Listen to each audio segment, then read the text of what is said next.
Hello everybody, welcome to the United Stand. My name is Levin2K and we got plenty to talk about. Ole Gunnar Solskjaer has done his presser. We've got some comments before the game that's going to be taking place tomorrow. And, I think it'll be interesting to go through a lot of the things that he said, right? Because as usual, Ole seems to have a good relationship with the media, right? It does feel that way, where he doesn't necessarily get asked the most difficult of questions, but you do get some insight into where his head process is at. And he also did the press conference with De Gea. And of course, that's, a point of interest as well, where De Gea is obviously someone who's had a great start to the season, but there were a couple questions about the competition with Dean Henderson and what that means for De Gea and how he feels about it. So let's kick it off. Let's kick it off, right?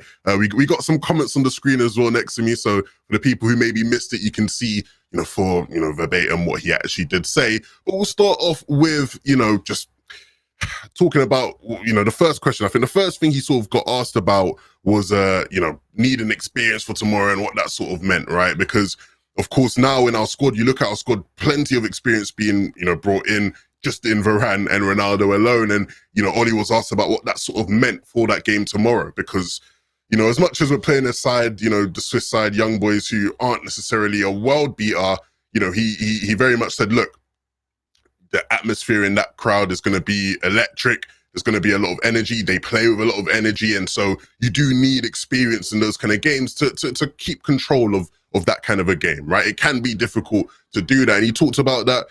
He essentially said, look, with Ronaldo and Varane coming in, obviously we had to buy that experience. You can't just get 4 Champions Leagues worth of experience. In Ronaldo's case, that's even more, right? Unless you win them yourself. We've brought those guys in. And that's a great thing for us, right? You can see on the screen. So it's great to have Cristiano back home. I think it shows the first day, the impact. He scored 2 very important goals and the qualities. Now, I think, we are all very excited about Ronaldo being back. He obviously scored the 2 goals, but what he does for us, and I think it's almost been one of the main points of conversation in terms of what he does for us, where the levels of experience and professionalism he's added now, it can help us in games like tomorrow, which won't be an easy game, and as well just off the pitch, right? Because you also referenced the Lee Grant comments. If any of you don't know, Lee Grant did an interview. I'm not too sure he did an interview with, so if you're in chat and you know who it was, you can let me know. But he essentially did an interview where he talked about how on Friday, when the team was doing their dinner and whatnot, nobody was trying to grab, a dessert. Nobody wanted to. Lee Grant said, typically a couple of lads will go get an apple crumble. So, after dinner, have a nice time. But nobody was trying to grab an apple crumble. You know what I mean? Everyone's looking at Ronaldo thinking, yeah, I can't be eating like that in front of him. I got to, keep the standards high. And Ole addressed it. Ole essentially addressed it and he said, look, as much as we weren't like eating fast food. He did clarify, because that can seem worrying, right? If Lee Grant's saying, "Oh, all of a sudden nobody wants an apple crumble," but Ole did clarify, look, it's not like we were, eating junk food and Ronaldo's coming and he's turned that all around. But he does just bring a certain level. You want to be at your best more so than you already did because he's here. And on that, it's a brilliant thing. It's a brilliant thing. It's only a positive. Only a positive. Now. He also did have some comments. There's plenty of stuff to do with Ronaldo, as there will be, and as there probably will be throughout the season. But he was also asked a question in regards to Ronaldo and what that would mean for potentially keeping Pogba, right? How can Ronaldo, now that we have Ronaldo, can he entice someone like Pogba to stay at the club? And you can see the quotes there on the screen. Well, it's up to us now to get the results and to prove to ourselves that we can win trophies. Everyone who signs for United wants to win trophies and be a part of a winning United team. It's the most magical feeling. And that was in regards to, a question where he was essentially asked, can Cristiano Ronaldo help you keep the likes of Paul Pogba at the club? And that is an interesting thing, because I think it's something that plenty of us would have thought about, once, when we did all of our summer business, we all thought about, with Varane coming in, the French connection there, and obviously with Ronaldo being Ronaldo, is this the kind of situation now that Paul Pogba looks at and goes, hold on a minute, maybe I do want to be here. And of course, if you haven't already watched, Mark did a brilliant video with Romano earlier today, and Romano talked about how the situation with Paul Pogba now is looking a lot more positive. I believe David Ornstein came out with some comments about how Paul Pogba's leaning towards staying at United now. And ultimately, I can't see why he wouldn't be. I honestly can't see why he wouldn't be. If you were Paul Pogba, right, let me know in chat. If you guys were Paul Pogba and you're looking around all the teams in Europe, you're probably looking at United thinking, this is the place to be.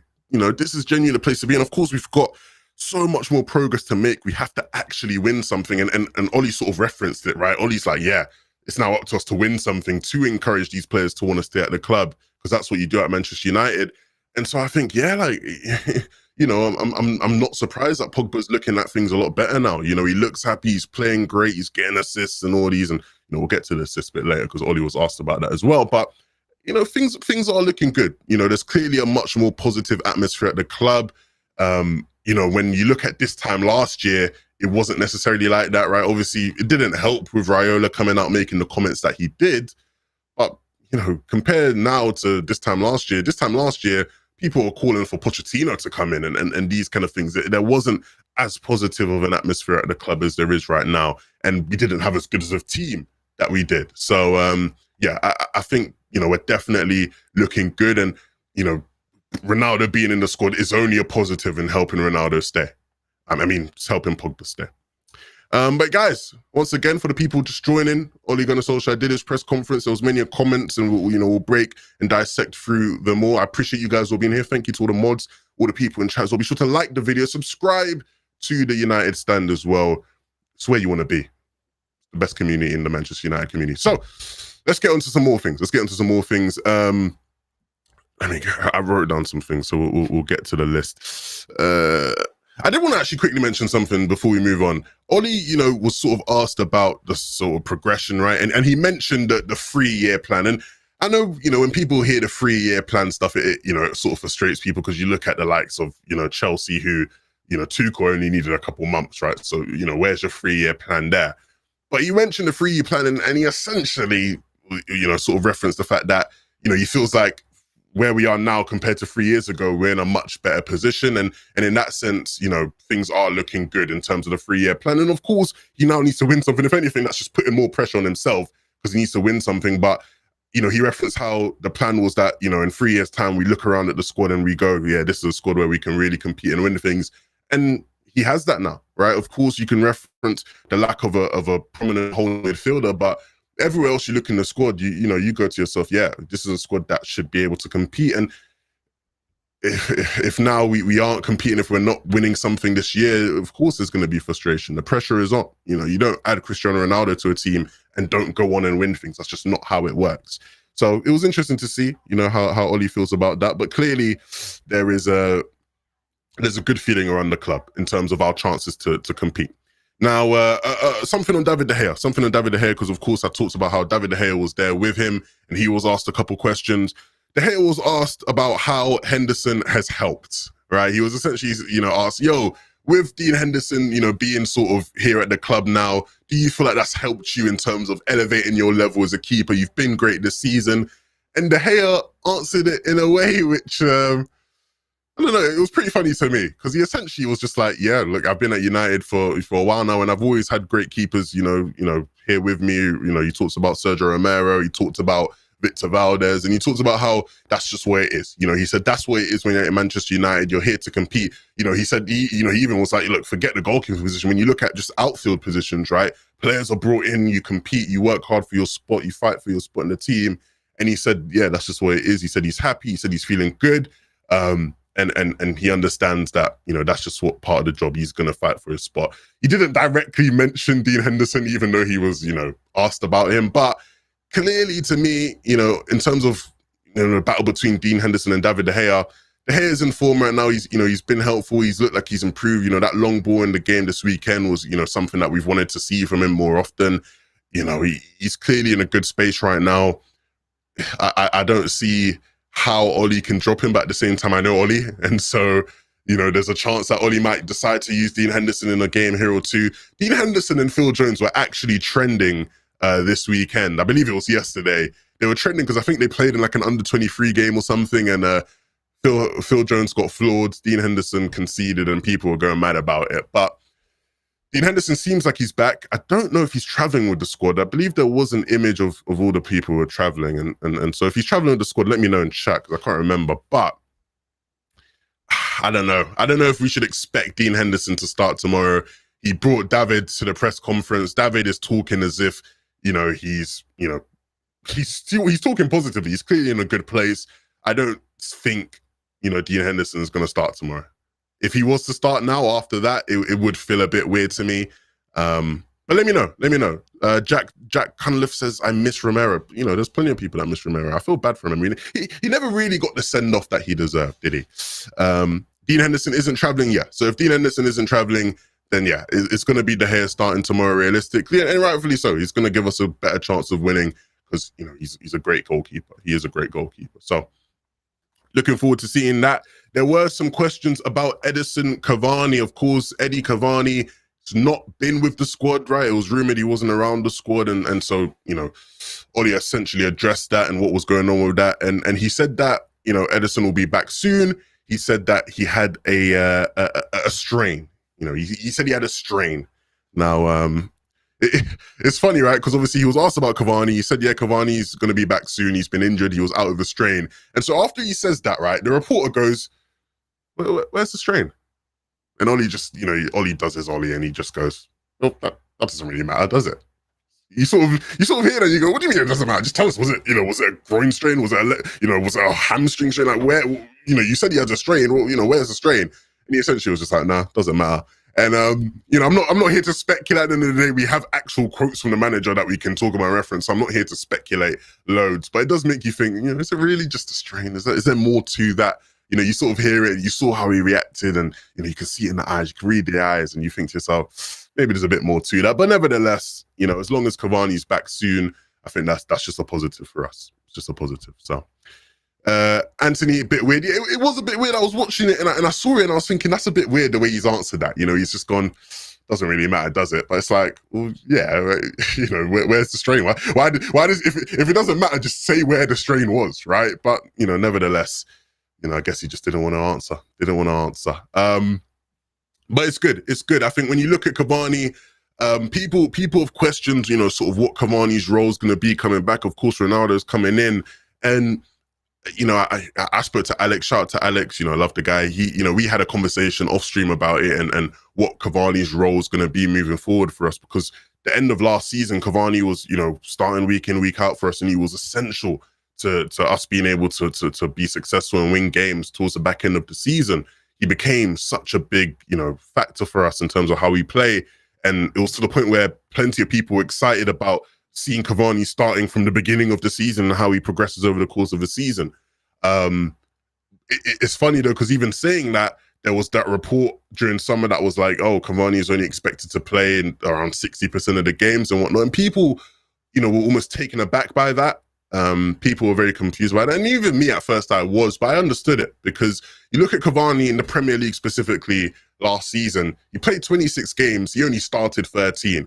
For the first half of the season and sort of for the majority of the season, Cavani was, a plan B for us. And he's the best plan B you can possibly have in football, right? Because he would come in games, he'd be subbed on and he'd be brilliant. He'd be absolutely electric for us, completely change and turn around games. But then, of course, when Martial, got injured, of course, Martial was in bad form and then he got injured, obviously Oli had to rely on Cavani as his number one striker, and Cavani, was excellent, absolutely excellent. But of course, now with Ronaldo coming in, being the main number 9, I can almost expect it to go back to being what it was last year with Cavani, where he doesn't necessarily start every game. I don't think Oli will be thinking about, oh, how do I squeeze Cavani into the team? I don't think it'll be that. I think it will very much go back to what it was for the majority of last season, where Oli sees him as a plan B. And that's not an insult, right? Oli himself was one of the greatest plan Bs we've ever had at the club, right? Someone that you bring in games and you sub him on and he makes a great impact. And Cavani did that so well for us last season. And, if he's going to be having the injury issues that it seems like he's having, right, his little strain or whatever, I don't have a problem with that. I can very much envisage a world where he brings on Cavani in games and, Ronaldo shifts out a bit wide to the left, and then you have Cavani and Ronaldo. And that in itself is a scary sight, right? Cavani attacking the front post, Ronaldo attacking the back post, that's very, very dangerous. So, look, I'm looking forward to Cavani coming back. I want to see how Oli uses him. I think it will be fun. I think, it's someone to start in cup games and bring on in games to bring an impact. So looking forward to that. He was obviously asked about not Basil. Sorry, I don't mean Basil. He was obviously asked about young boys who obviously are going to be the team we face tomorrow. They beat Zurich on the weekend, the team in first place in the Swiss league. They beat them quite convincingly 4-1 and whatnot. And obviously Ollie was asked about them because he would have had to watch their games, analyze them, and figure out what he thinks they're all about. And for the most part, he talked very highly about them. He talked very highly about them. He talked about how they're very energetic side. You look at a lot of the Swiss players from the Euros, right? Some of those players are obviously in this young boys team. And he talked about how brilliant they were in that game against France, and really coming back and fighting and having that drive and that energy. And he said that's what we expect from them tomorrow as well. And of course, he referenced the AstroTurf pitch. They play on AstroTurf, and that's going to be an advantage to them. He did say that. Ollie said, look, the AstroTurf's going to be an advantage, but we got to go there and we got to do what we do. We got to go there and do what we do. It's interesting as well because I was actually told about some comments from the young boys players themselves, and I can't remember what was the name of the player. What was the name of the player, if you remember? Or did you send me the thing? Let me try to get it out. It was the young boy. So there was a young boy player called Jordan Lefort, and he essentially said he was asked about preparing for the match and what this means for young boys, and he said there's always specific tactics to look at. What we need to do on our end is what we did in the Europa League last year and play freely. He also said we're not going to sit back against Man United. We're going to try to attack. You can expect young boys to bring their style. And that actually very much matches what Ollie said in the press conference. Ollie said about how he expects them to come out and be an attacking team. They're not just going to sit back and be rolled over. And in that sense, look, it'll be a fun game. It'll be a fun, interesting game. They're obviously going to have the whole home crowd support. I think it's been, I'm not sure of the in and outs of how it's going to be for away fans to get to the match, but from speaking to people like Adam and whatnot, it doesn't seem to be like the easiest thing for people to go to the match who are not, Swiss fans or Swiss natives. So they're gonna be energetic. They're gonna be ready. They have the AstroTurf advantage. They play an energetic attacking style of football, and in that sense, when you look at that, paired with the fact that Ollie was talking about needing experience in this game and how the experience we have now is going to be so helpful for games like this, I think it's almost safe to say, it's never safe with Ollie, but it's almost safe to say we're probably not going to rotate that heavily. Ollie's talking about experience and needing experience in these kind of games. They're coming off of a great performance over the weekend. They're talking about how they're looking to attack and they're not here to sit back and defend. I don't expect plenty of rotation. Maybe we'll see some people, switched in here. Like for some reason, I just have a feeling Lingard's going to start. And maybe this is the kind of game for a Lingard type of player. I know lots of people in the comments will be hoping for Donny, people saying, look, if Donny can't start against, these guys, he's never got a chance. Yeah, look, Jordy just said it in my ear. Look, nobody in the press even asked about Donny. But look, I wouldn't hold, if you're holding your breath for Donny van der Beek to start tomorrow, I wouldn't advise that. I wouldn't, I don't think he's going to start, but maybe I'm wrong. I expect Fred to play because Fred will be back now and he'll be eligible to play. I don't expect many changes. I'll be real. Let me know what you guys think of it though. Let me know if you think in the comment section, whether you think he should be looking to rotate players in and bring players, give players a rest and whatnot. For me, if you want my opinion, look, I understand because I've seen many people. There were people who, reached out to me on Twitter and whatnot. Shameless plug, follow me on Twitter, 11-2K. There was people who reached out to me and went, look, Levin, last season people complained about depth and whatnot, and now we finally have it. Why wouldn't we rotate? The key thing for me is, of course, during the season you've got to rotate, but you look at our squad and you look at the way we played on Saturday. Plenty of positives, but ultimately this is a team that needs to gel more with each other. These guys need to play as much with each other as possible. And I think Ollie sees that himself, and I think he's thinking, yeah, I can't rotate too much. These guys need to build chemistry with each other. And for that reason, if it was my choice, I wouldn't rotate much just because I do think this is a perfect opportunity to get people more minutes with each other and get them, get the system all flowing and gelling perfectly. But, let me know. Lots of people in chat saying he should rotate. Donny van der Beek should start. Turf is an injury waiting to happen. Hopefully there's no injuries on AstroTurf, man. I'm really hoping, we don't have to do with anything like that. Donny van der Beek will come on after the 60th minute. Fred out, Donny van der Beek in, give him a chance. Big up Levin, great signing for the United stand. Yeah. Appreciate it. Look, we will find out tomorrow. So ultimately, like, it's not like we have to sit here and wait for weeks or something to find out. We are gonna find out tomorrow. But you know, if you really want Donny van der Beek to sleep, I'd go to bed and dream it into existence. Maybe I think that's your only hope at this stage, because I just don't see him really getting an opportunity to start. I could see him getting on in that game. I just don't think he's gonna start. Ollie was asked about Paul Pogba. He was asked about Paul Pogba. Obviously, we talked about Pogba and the capacity of whether he stays or not, you know, with Ronaldo and stuff a bit earlier. So if you're just tuning in, you can, you know, watch it back after. But he was asked about Pogba and what he thinks of Pogba's great start to the season. Look, Pogba's got 7 assists in 4 games, you know, more assists than he's had in the past 2 seasons for us, right? You know, phenomenal stuff. And essentially, Ollie's answer to this was a bit weird. It was a bit weird. You know, it's up on the screen here, so I'll read it out. We can read it together, right? What does an assist consist of? A square pass to Bruno? Oh, it's gone now. Oh, it's back. It's back. Okay, I'm a bit delayed, guys. Let's pause the reading. And we'll get back to it in a second. Okay, look. What does an assist consist of? A square pass to Bruno, and he puts it in the top corner. A great ball for Mason. Paul has always been a great passer, and he's got assists from his and he's not got assists from his best passes this season. That was a poor reading for me. That was shambles. I'll get him again next time. But if you don't essentially understand what he was trying to say, the point he was trying to make was, look, we've always known Paul Pogba's a great passer. He doesn't need to get assists for me to know he's a great passer. Some of the best passes he's had this season haven't resulted in assists. So I'm not worried about the assists he gets.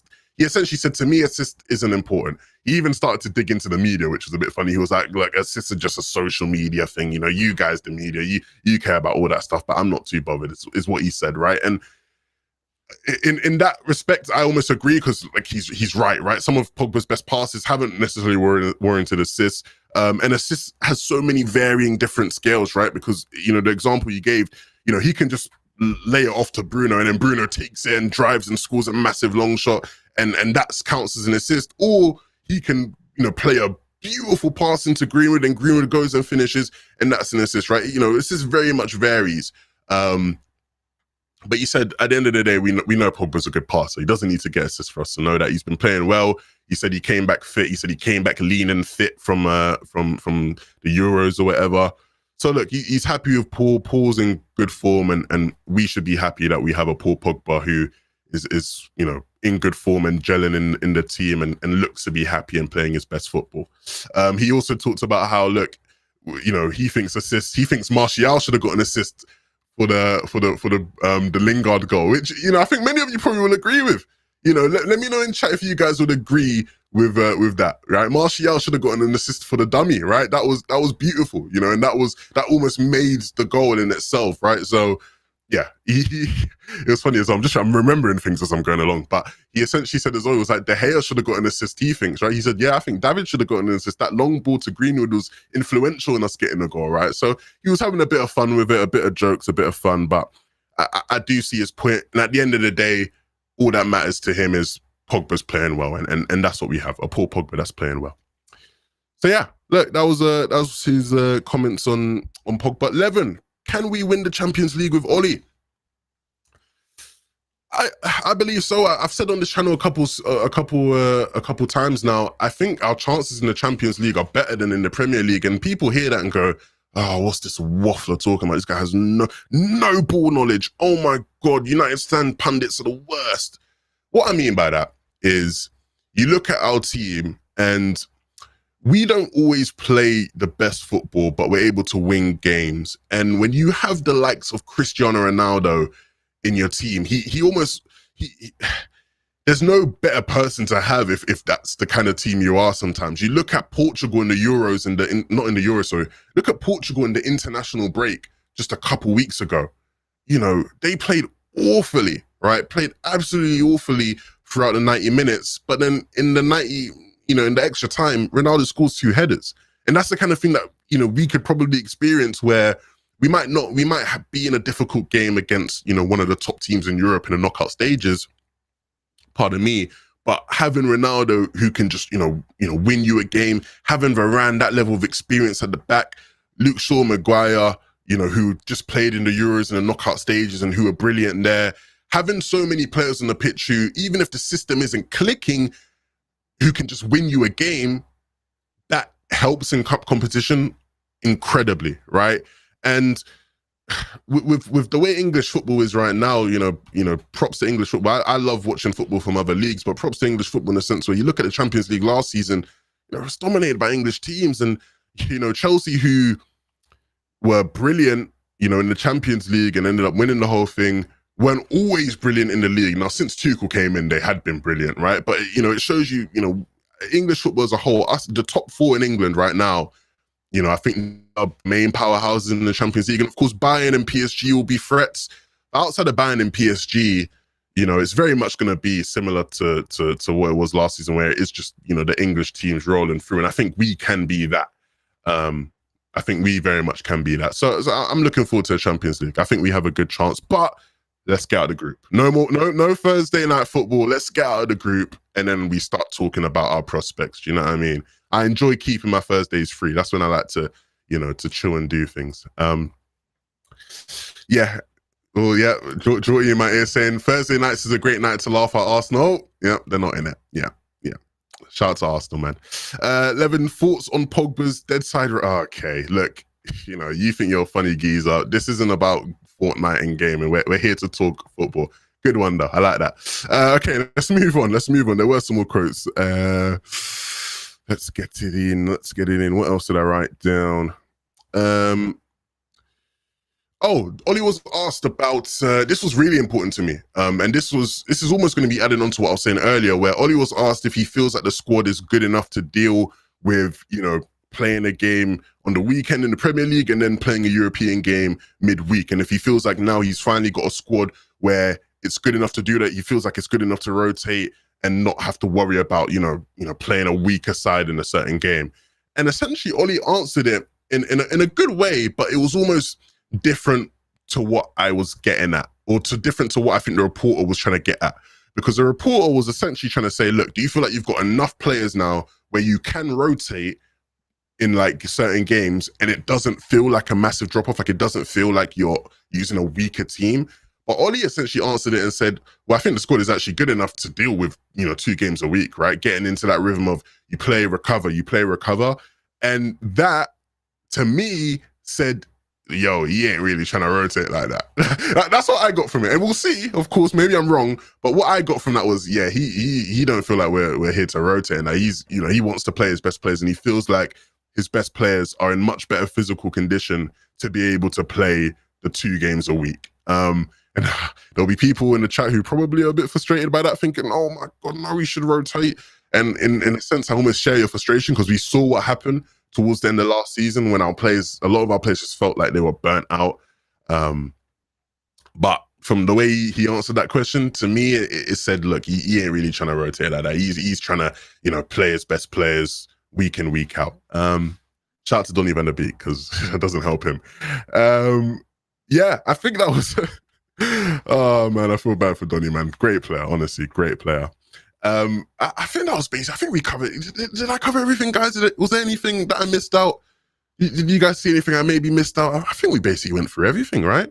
Look, we got an interesting game to play tomorrow. We're going to be playing against a young boys side that isn't going to, sit back and be rolled over. They're going to come out there. They're going to look to attack.